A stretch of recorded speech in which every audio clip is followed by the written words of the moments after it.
2023, what a year it has been for technology. For this episode, you hear from myself, Carla, and Christopher, your co-hosts, as we explore what shaped the tech world in 2023. From Elon Musk's rebranding of Twitter to the transformative impacts of AI. Christopher sheds light on the evolution of work trends, offering his perspective on how these changes are reshaping the tech landscape and our ways of working. We also share our personal views on the all-important people side of tech and look ahead to 2024 and the trends we are excited about. I'm your host, Carla Santos, and this is Tech Talk, technology made simple over a cup of coffee. So grab your favorite beverage, buckle up, and let's dive right into it. Welcome, tech enthusiasts, to a special end-of-the-year episode of Tech Talk. Today, we recap the trends that defined 2023. Hello, Christopher. Hello, Carla. Welcome. Are you ready? Thank you. Yes, ready. And today it's a sunny episode for Christmas. I think this is a Christmas miracle. Yes. Kind of.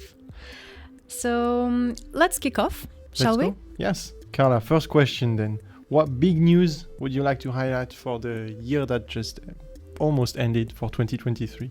So as you know, I work in the marketing and communications department of PwC, and I chose news that really relates to my job, and that's Twitter's rebranding.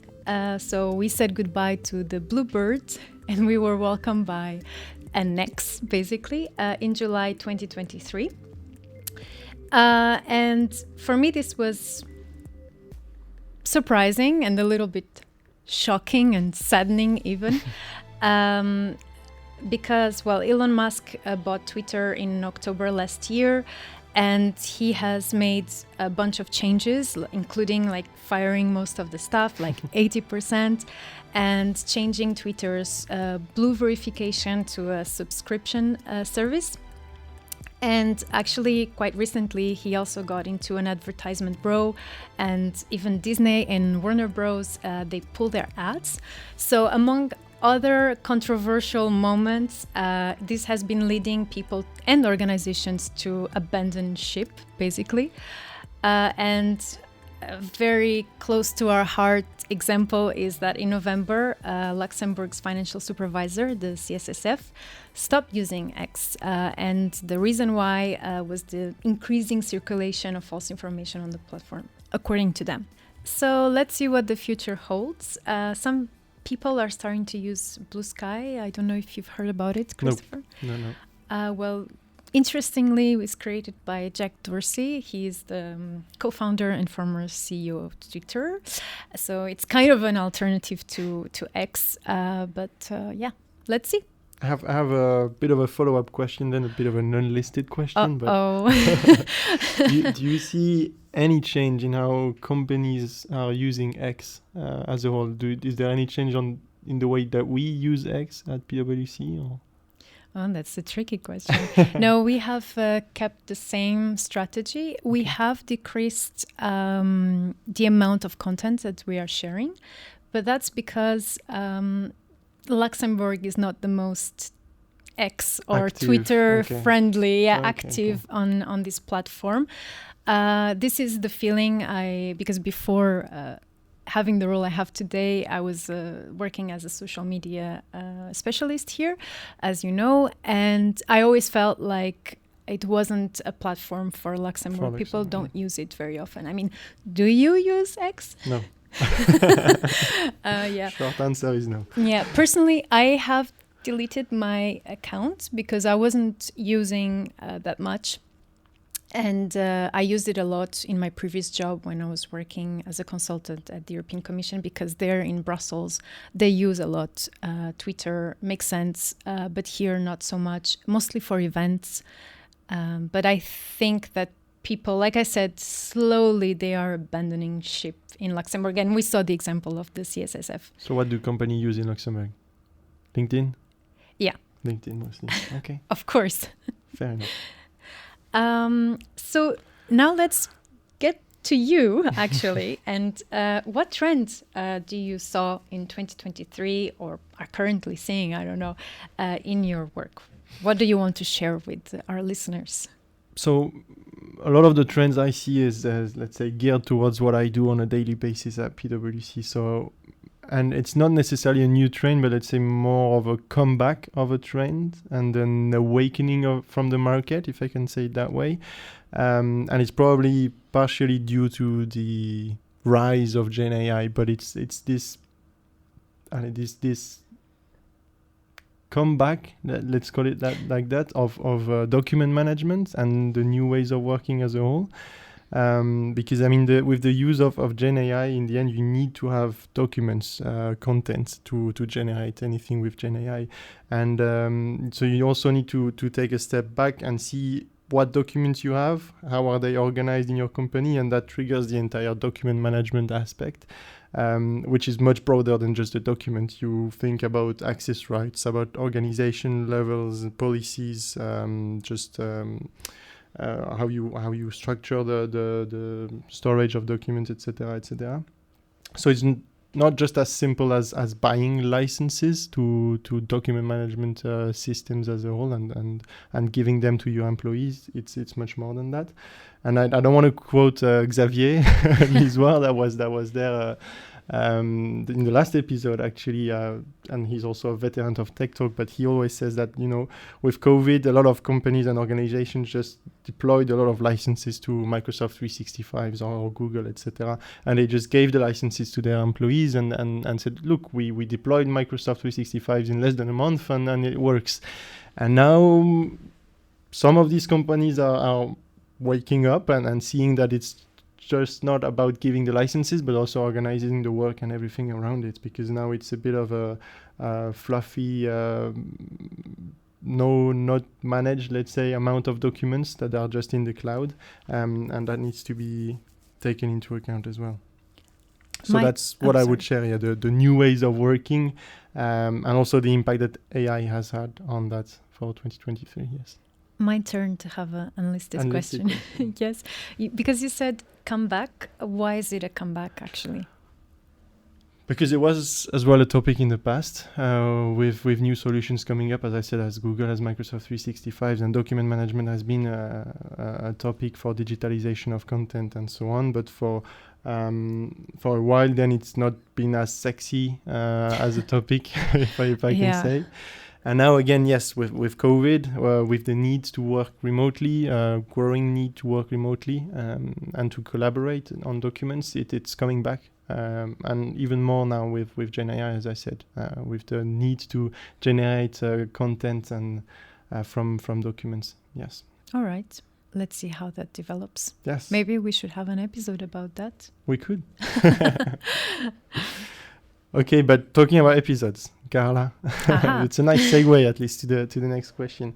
What was, from your point of view, at least your favorite episode of this season of 2023? So I'm going to be super cliche and say that it's quite difficult to make to decide. All of no, not all of them, but I will say that it's hard to choose. So if we're talking about favorite episode, I choose the one on fighting financial crime. That's because it's a topic that really interests me, and because I had the pleasure, together with Armin, to talk to Pav Gill. Mm-hmm. He's a lawyer, probably best known as the Wirecard's whistleblower. And also we were joined by Michael Weiss, who is forensics and anti-financial crime leader here at PwC Luxembourg, and was a very interesting discussion about the challenges of fighting financial crime, the financial risks in fintech, especially Pav. He shared his views because he worked a lot with fintech, and also red flags to be aware of regarding legal and compliance matters. And do you know Wirecard? Yes. but Good. remotely. Remotely. So as a short recap for you and our listeners, this Wirecard was a fintech giant. It was providing payment processor and financial services. And the FT, the Financial Times, exposed its accounting malpractices in 2019. And this was a huge scandal in Europe, maybe one of the greatest that hit headlines, and it turned into a Netflix series. There is a book from the journalist who exposed, the Financial Times journalist who exposed this case. And yeah, because it's a good piece of journalism as well. I was really drawn to it, and I'm always fascinated by this kind of story, you know, and how creative people can get when it comes to money. I wish they would put this creativity to doing good, which takes me to then one of my favorite seasons, which was the ICT Spring special. Yep. Mm-hmm. It was quite exciting to be on site at the heart of the ICT Spring and to talk about tech for sustainability, how companies and people are using tech for good, basically. They are creating or supporting the creation of solutions that make the world hopefully more sustainable. So it was really interesting and it gave me hope. So last and not least, I would also like to highlight the AI season. Of course. It was a very trendy, it is a very trendy topic. But I'm really grateful to have had the opportunity to learn from very knowledgeable people in the field of AI. And what I can say about the whole season is that people in general, our speakers, were quite optimistic about it, but still realistic about the shortcomings and the question marks that we are still trying to answer. And I would like to highlight the episode about generative AI because of our guests, especially Aida Nazari, because she's the founder of and chief operating officer of Lux AI. And this is a great example of how AI can be used for good. So Lux AI uses a social robot to support the education of children with autism and other special needs. So I think this is amazing. Great episode if you want to go and listen to it. Yes. Still in the podcast, yes. Here is your call to action. So, speaking of AI, I think we need to talk about it. Share our views on AI. Yeah, exactly. Do you want to start? Yes, I can. I mean, there's a lot of things to say, but there's a quote that I love, which is called Clarke's third law, that states that any sufficiently advanced technology is indistinguishable from magic, right?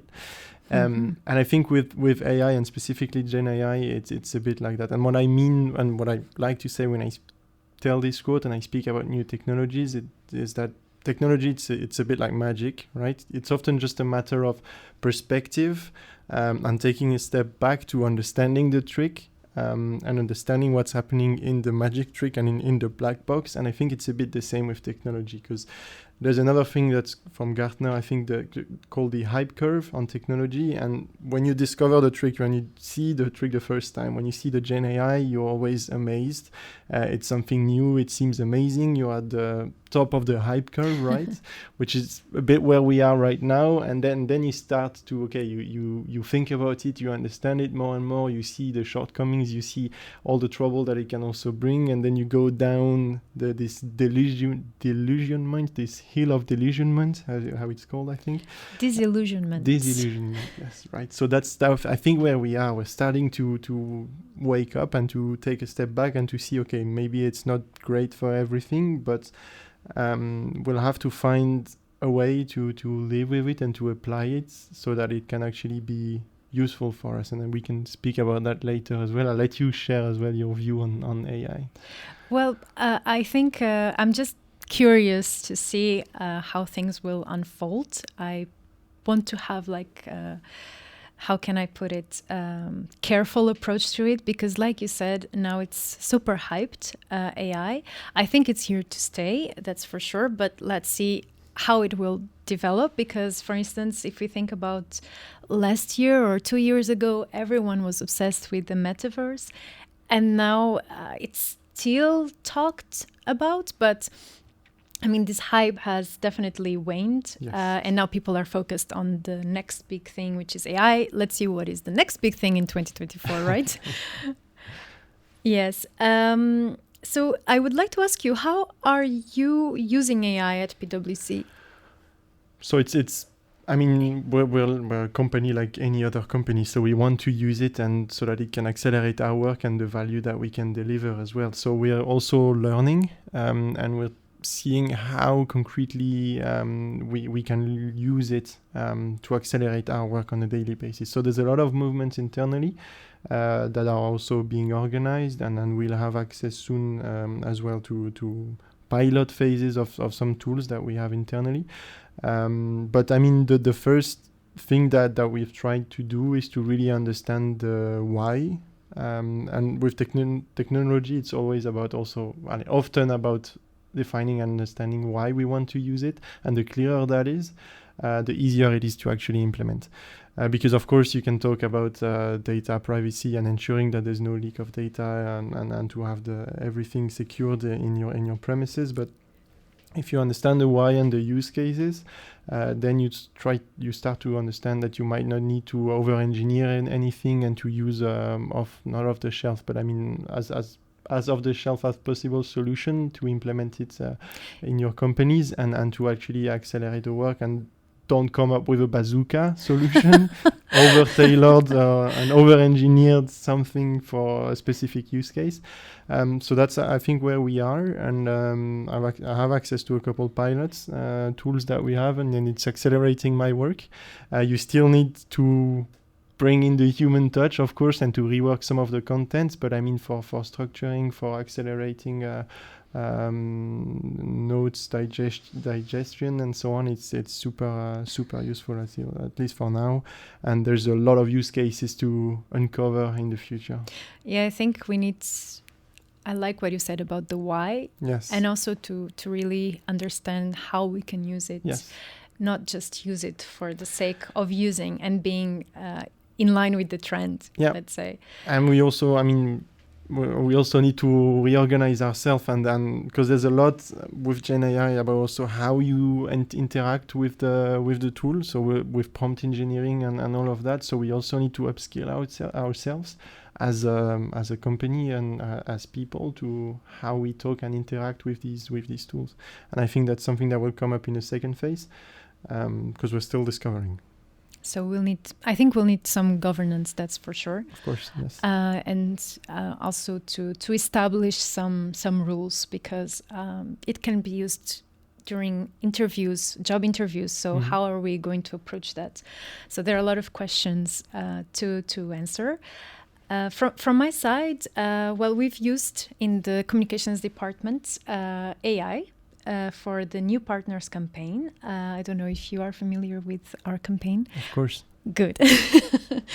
So every year when we announce the new partners, we always prepare something that is a little bit more casual, informal.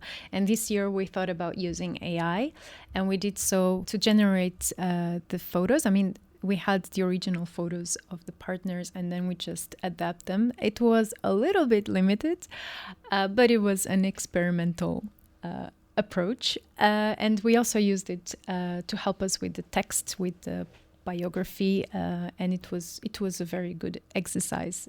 Again, for experiential purposes, yes. And also, let's be honest, with the podcast, we have used it, right? Yes.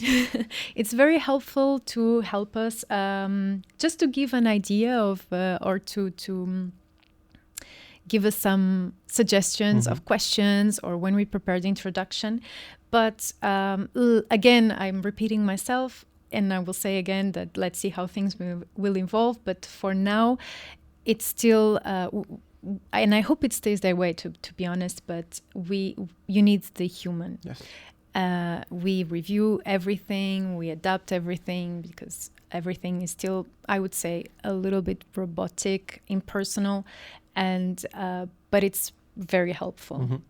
And in the marketing and communications department, we had a workshop, and it was quite fun because we discussed how we could use it, and we tested ChatGPT to create a campaign. So it was fun.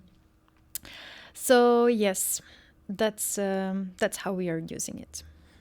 So how do you feel about AI personally?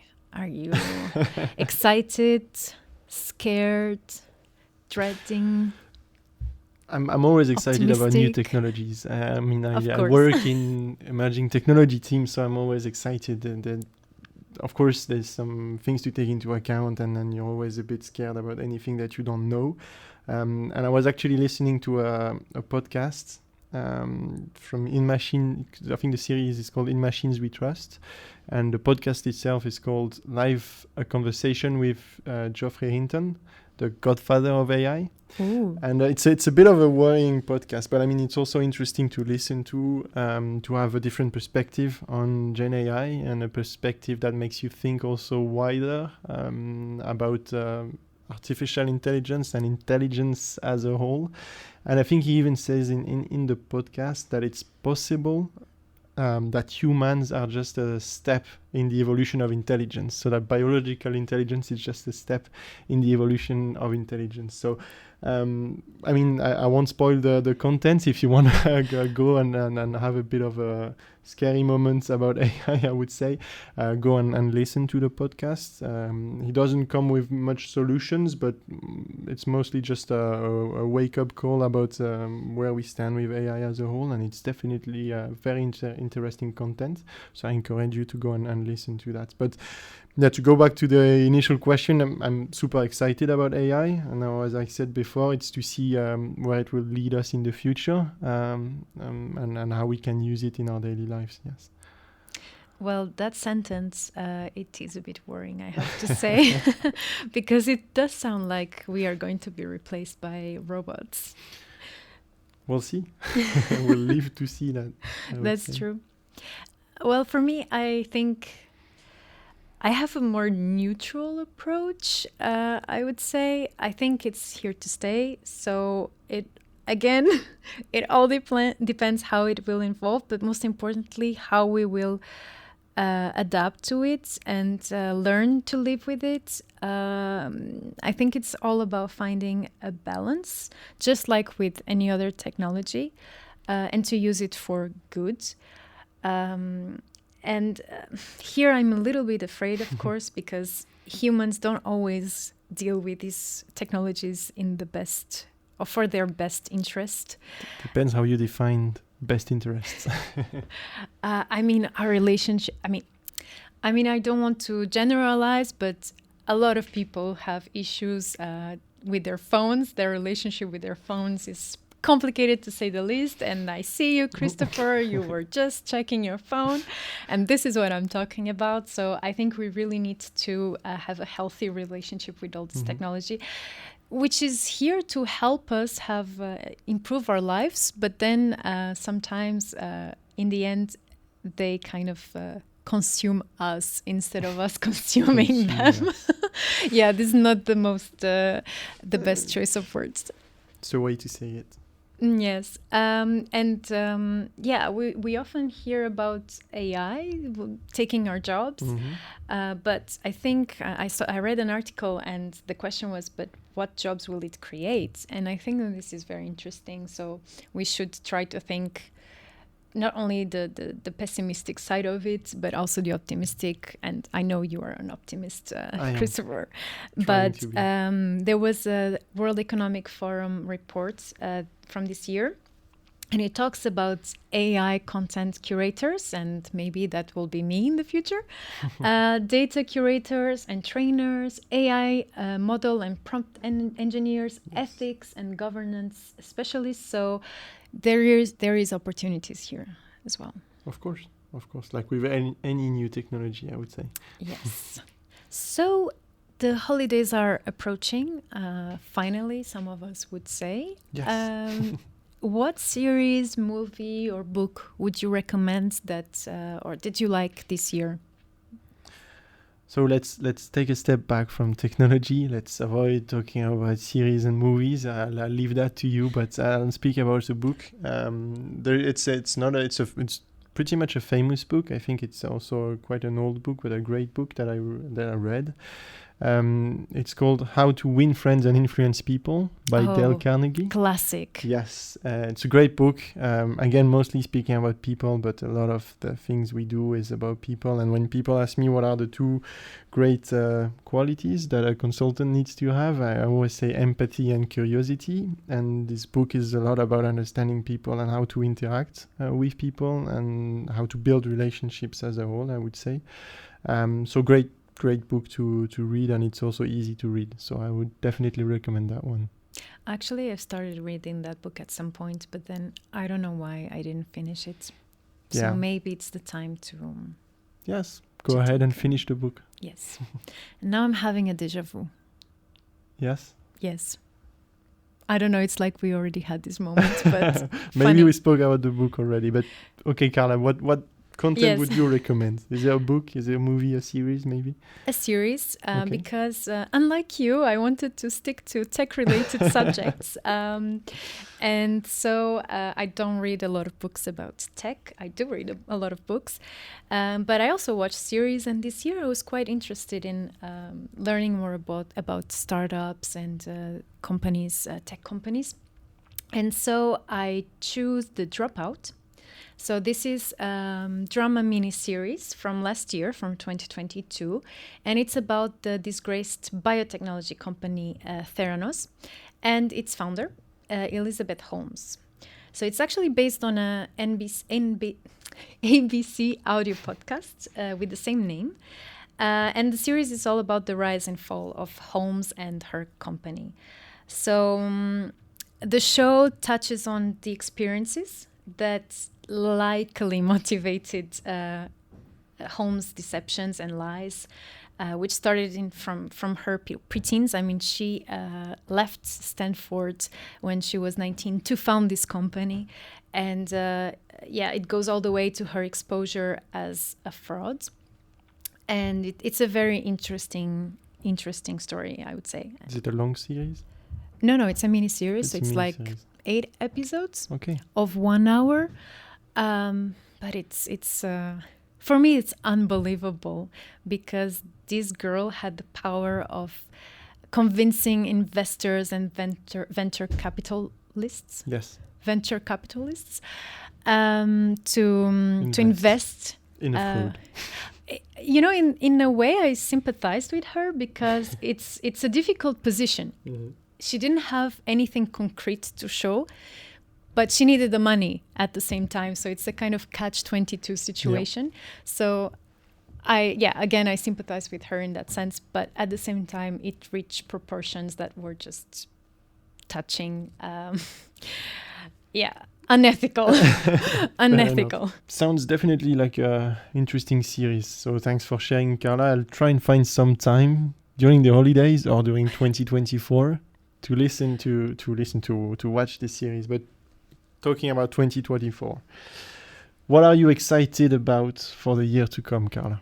So I chose something tech related only, and interestingly is again because The Dropout is about biotechnology, so I chose again biotechnology, which is a field that combines biology and tech, and I'm excited to see how this field will evolve, and I think in 2024, from what I read, I did a little bit of research, I must confess. But this field will become even more advanced next year in areas such as gene editing, synthetic biology, personalized medicine, tissue engineering. I was like, whoa, yes, exactly. Bioprinting and drug research. So I think this could be very, very good for the healthcare field. But not only, biotechnology can also transform some industries like agriculture and energy, which I have a feeling you will mention, Chris.